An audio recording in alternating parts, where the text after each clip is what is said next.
welcome to the Sound of Economics podcast from Bruegel, the Brussels-based economic policy think tank. I'm Guntram Wolff, the director of Bruegel, and today I will host our director's cut with Ashoka Mody, professor for economics, political economy at Princeton University. Welcome, Ashoka. Thank you very much, Guntram. Always a pleasure to be back at Bruegel. Well, Ashoka, thank you for being here and for discussing today with us your new book, The Euro Tragedy. It's been a book many years in the making. You've visited also Bruegel several times while writing the book. We have discussed many times some of the chapters in the book. And so I'm absolutely delighted and pleased to host you today to talk about this book. And perhaps to start with, why don't you give our listeners a view and an idea of what are the key messages in your book? Thank you very much, Guntram. And I just want to also acknowledge the fact that I've been here many times, and my association with Bruegel has been enormously productive, fruitful in how this book has evolved. So the central thesis of the book is that the euro as a single currency was known to create economic divergence between nations of a single currency area. It was known that a single monetary policy can be too strong or too tight for some countries and too weak or too easy for some countries. That encourages or stimulates divergence across countries. But the political implication of that is what I really emphasize. The economics has understood that if there is economic divergence and the euro or a single currency contributes and amplifies that economic divergence, then the political divisions will grow. And my central thesis, therefore, is that although the euro was sold as an instrument that would create political unity, it was always understood by those who were critics of the eurozone that it would actually create political division. And Nicholas Calder, the great British economist, wrote in 1971 that a eurozone, or what would be eventually called a eurozone, would be like a house divided which cannot stand. And I think Calder's ghost is today stalking the eurozone.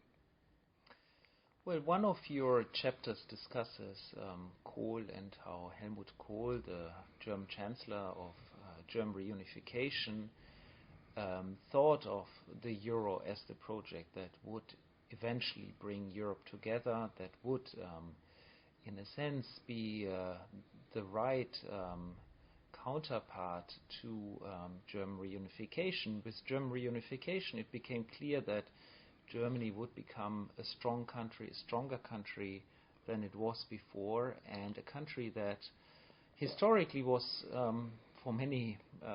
for a long time actually, always too big and too small for Europe. So it was too big in the sense that it was not just one among many, but it was too small to really dominate the continent. And so Kohl's vision was that by entering the eurozone, Germany would be permanently bound in a political project and ultimately would surrender and share some of the political and fiscal sovereignty with its partners and especially France.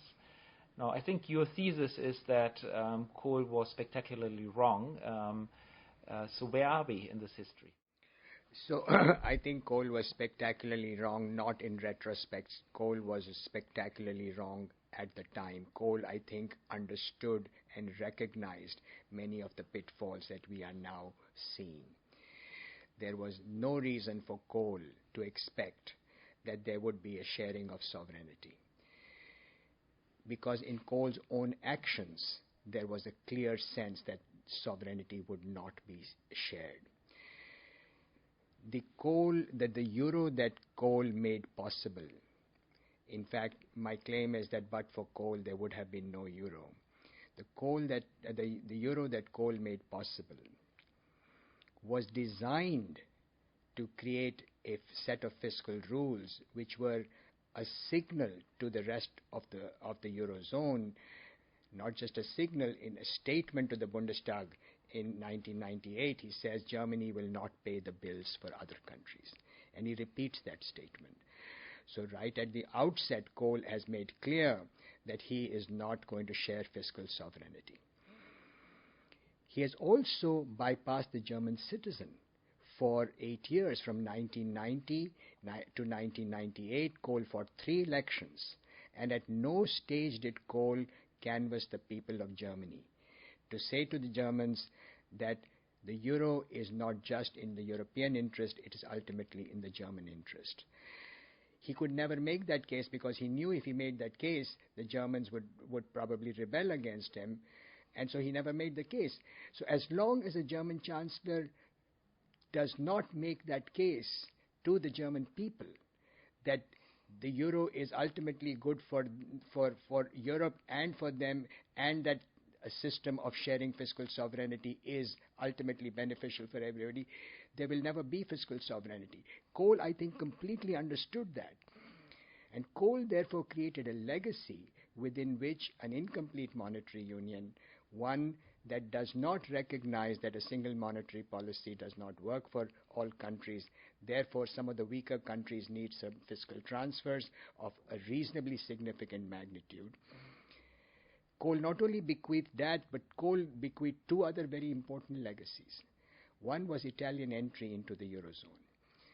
There was a very, very strong view in the German establishment right up to 1997-98, which said that Italy did not belong in the Eurozone.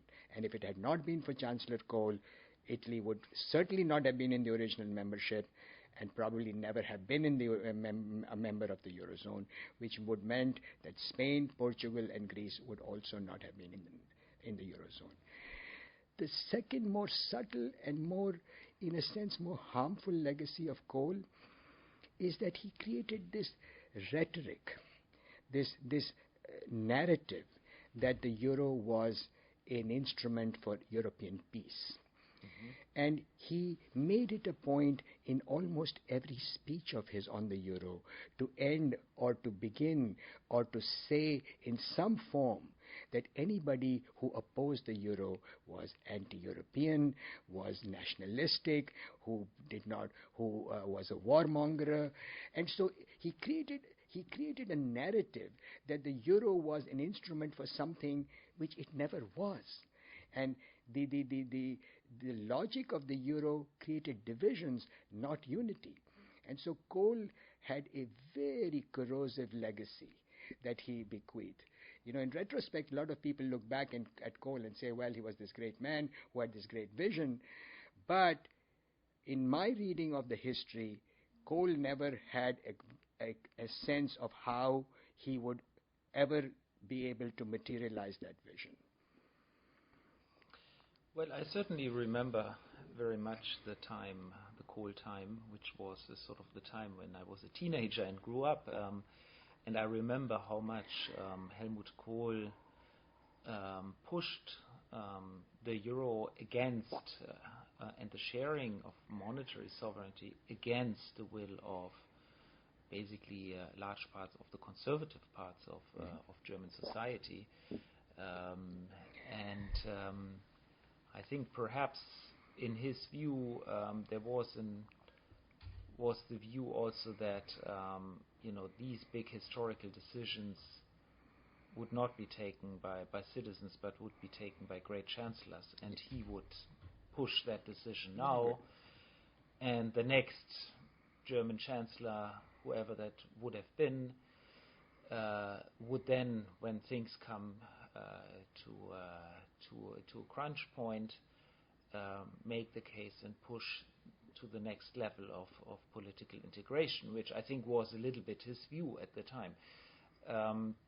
He probably underestimated the forces also of opposition that in a country, in Germany, certainly have mobilized over the decades.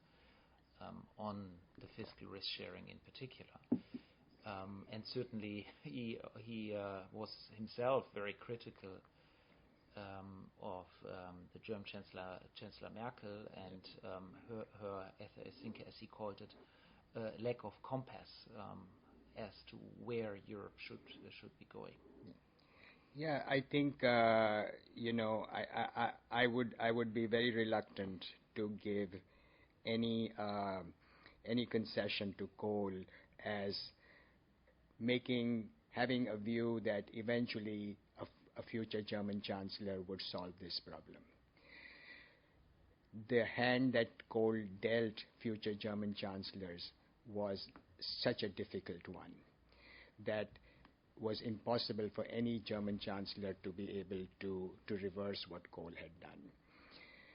Remember that Kohl himself in 1990, at the height of his power, at the time when he was being lauded quite rightly as being Chancellor of German unity, he had enormous political capital.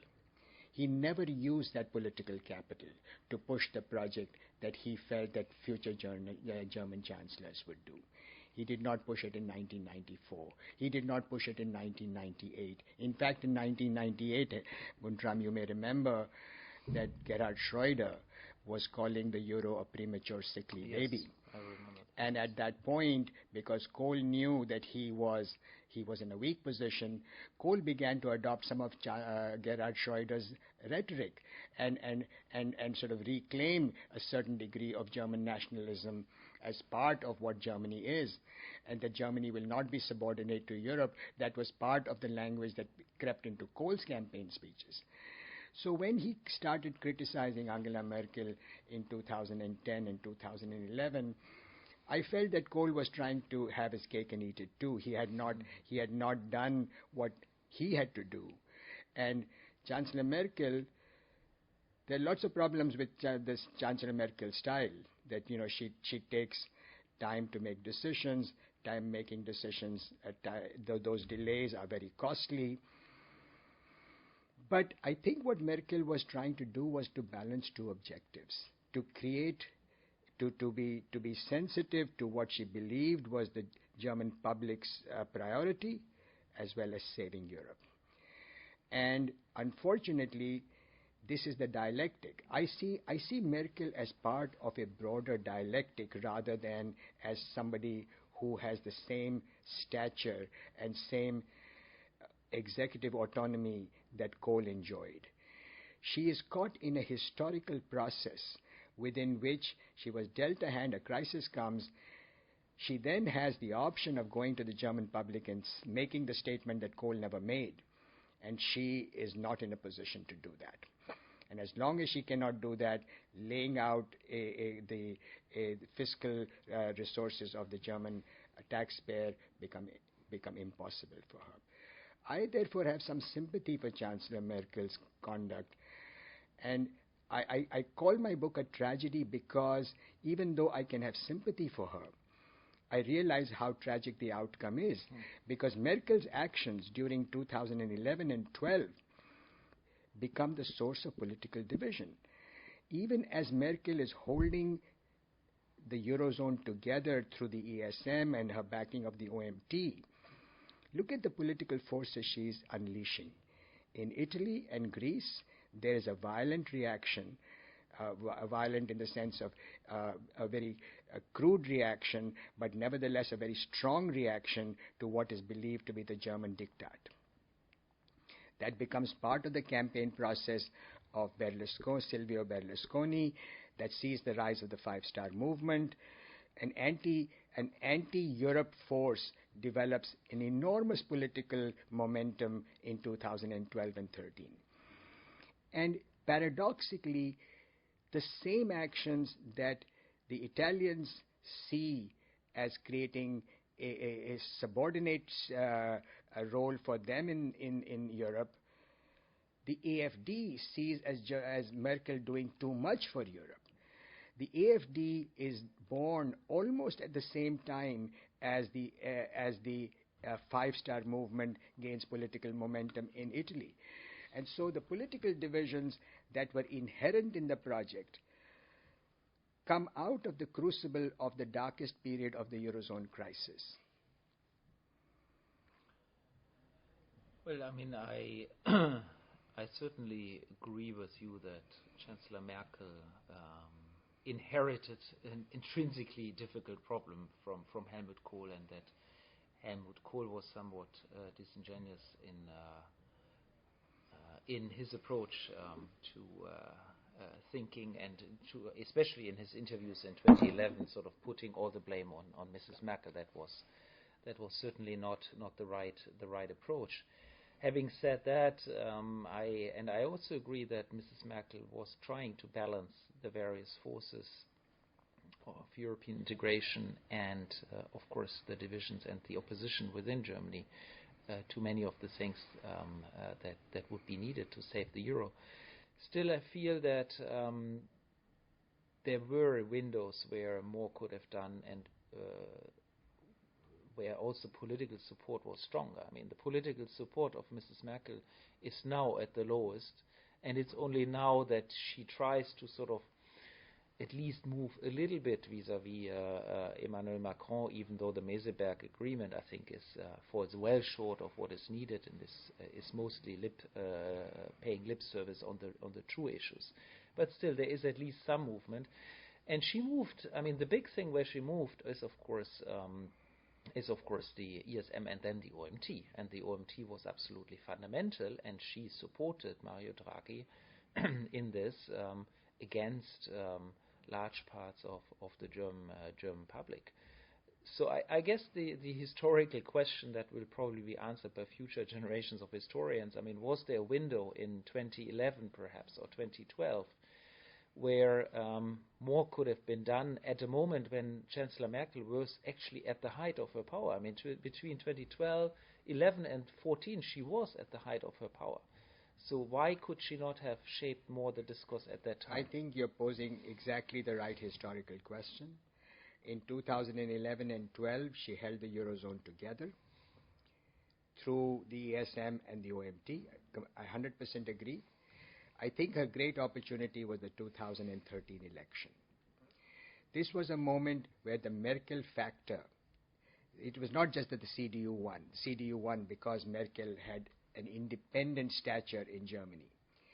And this was a moment in history when she could have used that political capital to do something more than what she was ready to do.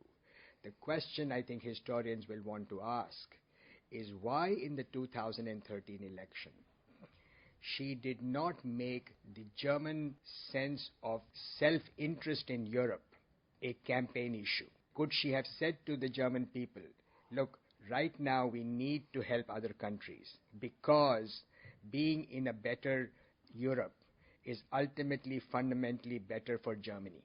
That was the moment, because that was at the height of her popularity.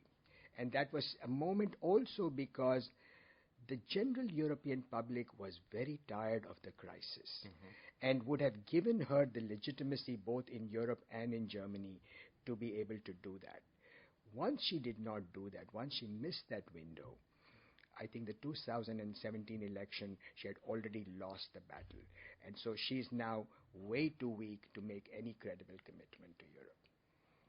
Yes, I think I agree with that. And perhaps what I want to add is in 2013 I did write a little policy brief, which I called Memo to Chancellor Merkel, where I laid out some of the things that I think would have been a good agenda, which I think now are actually much more difficult to achieve than they were at the time because of her political weakness, which in a sense, and there perhaps I differ a little bit with you, is probably much more related to the migration crisis and the decisions on migration in 2015 than to the Eurozone itself. I mean, the Euro and the AfD, Alternative für Deutschland, was founded as an anti-Euro party, but never gained any ground on the anti-Euro ticket. I mean, the party gained popularity on the migration ticket,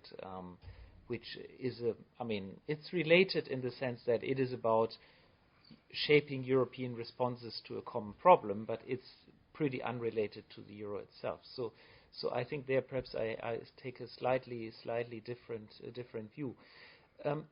Perhaps my last question to you, Ashoka, is on the role of social democracy. You write quite a bit in your book and also in various blog posts about social democracy in Europe and of course the SPD in Germany in particular.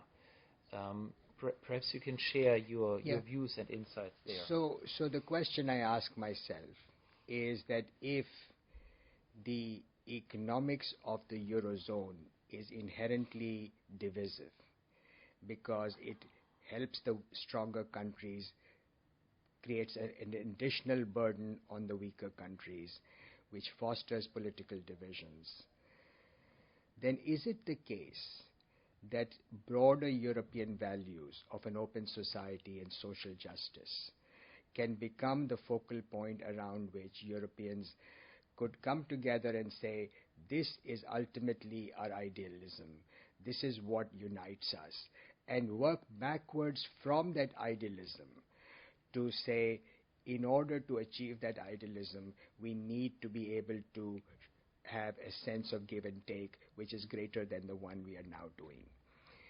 And my claim is that the Social Democrats are most naturally positioned to do that because that is part of their political mandate.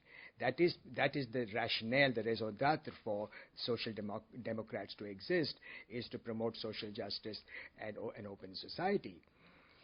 And the unfortunate thing is that to be able to, the Social Democrats have become intellectually lazy. To be able to fulfill their mission, they have to recognize that first and foremost, they have to bring their domestic constituencies to the table through a culturally and politically sensitive catering to the needs of those who are within the country, those who are feeling left behind. From the time of Gerhard Schroeder's so-called middle way or the center way, Social Democrats have created divisions within the working class by creating a class of workers who is more privileged and another class that is less privileged. That has seen the growth of social inequalities. Intergenerational mobility has become weaker. So Social Democrats do not have national constituencies on which to build on to create a stronger case for Europe. And all through Europe, that has become the fundamental fault line of Social Democrats. Therefore, the role of the German SPD becomes particularly important because the German SPD not only is not able to do enough for itself to generate a domestic political constituency, at the European level, it takes a very German view in terms of labor market reforms.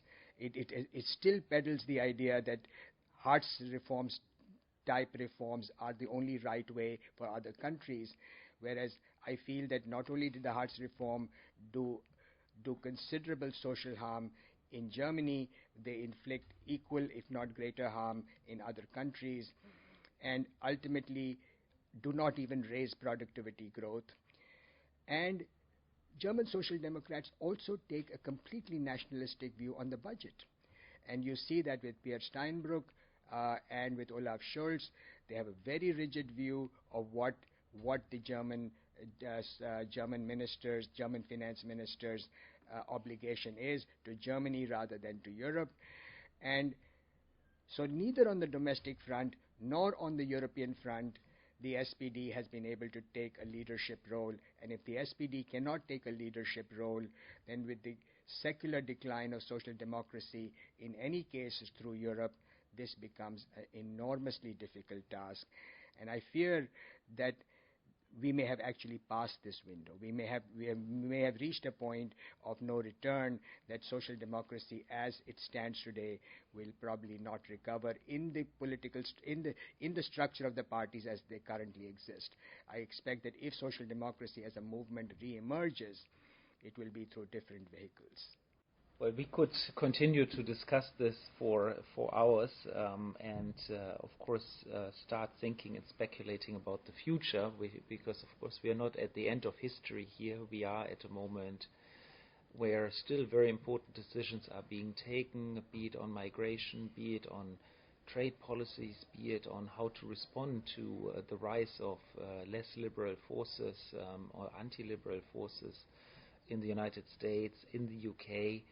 All of these developments certainly will shape European politics and make it also somewhat unpredictable. And I think it can go in many directions. So I don't want to end this on a totally pessimistic note. I do think there is some momentum for European countries to move closer to each other, to work together on some of the key issues on which I think we have to work together. Such as trade policies, such as defense, such as migration. And these things, in the end, shape what makes up a political unity also. I mean, so if you succeed on some of these things, there is an upside here that will allow to rebuild trust, which then, in the end, will help us move closer together on some of the more difficult issues on the euro. But, of course, that is basically speculation at this stage, and we don't know how history will unfold, but I think it's basically history in the making that we are seeing and working on and discussing here, and we could discuss that, I think, for hours more. And so let me end this podcast by thanking you, Ashoka, very much for your insights and for coming today to discuss this book with you. It's always a pleasure to be with you. Thank you very much, Guntram. Very much appreciated.